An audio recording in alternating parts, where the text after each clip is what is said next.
Welcome to Kenton's videos. Enjoy the video. You're starting an appointment. Begin by opening Google Calendar and signing in. Click the date and time where the meeting will live. Choose Create or press C to jump right in.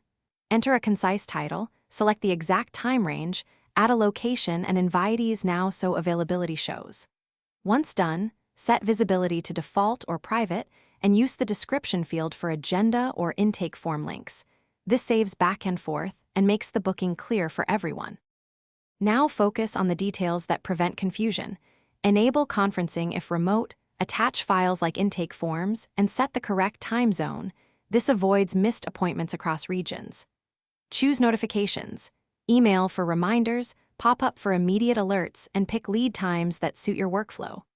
Once done, decide guest permissions, allow edits only when necessary, and set recurring rules if this is a series. These options control logistics and reduce follow-up messages. Finish by clicking Save and sending invitations. Make sure guests receive an RSVP because responses lock the slot. If a conflict appears, use Find a Time or Suggested Times to identify alternatives and propose them quickly. Make sure calendar sharing and permissions allow visibility of free/busy details. This avoids overlapping bookings.